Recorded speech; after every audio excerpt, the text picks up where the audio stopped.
Mga boss, alam nyo ba na may isang malaking scam na dumadali sa milyon-milyong mga teacher, nurse at iba pang mga profesional? At ang utak sa scam na to ay walang iba kundi si dating Senador Antonio Trillanes. Ang scam na tinutukoy ko dito mga boss ay yung Continuing Professional Development Law of 2016. Ngayon ipapaliwanag ko kung bakit ito naging isang scam. Noong 2016, naisabatas yung Republic Act 10912 o mas kilala natin sa Continuing Professional Development Law. Ngayon sa unang tingin, okay naman yung objective ng batas na to.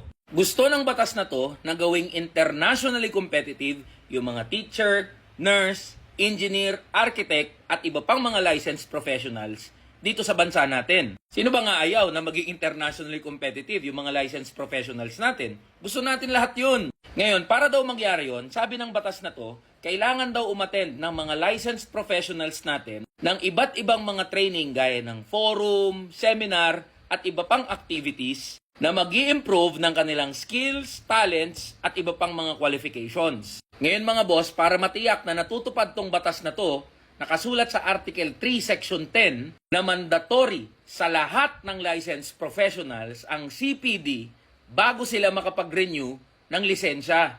Ngayon, may required number of CPD units ang bawat propesyon na dapat makuha bago sila makapag-renew ng kanilang PRC license. Dito na papasok yung scam part mga boss. Makakakuha ka lang ng CPD units mula sa mga CPD accredited institutions na nagpo-provide ng forum, seminar at iba pang mga activities. At hindi libre yan mga boss. Bawat seminar, bawat forum at bawat activity, libo-libo ang kailangan na gastusin ng mga PRC licensed professionals para lang makakuha ng kakaunting CPD units.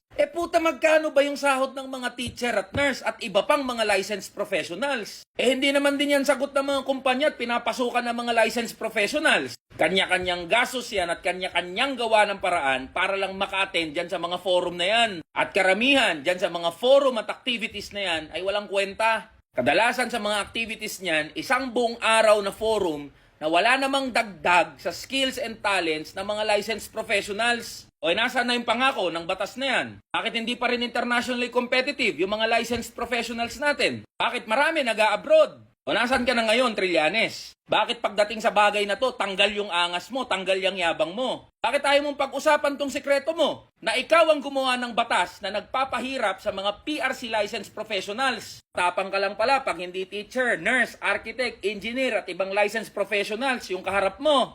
Tatakbo ka pala na mayor ng Caloocan sa 2025. Hindi pagiging mayor ang bagay sa'yo, Trillanes. Dapat sa'yo maging tanod. Mga taga-Caloocan, iboto nyo yan si Trillanes bilang susunod na tanod dyan sa city nyo.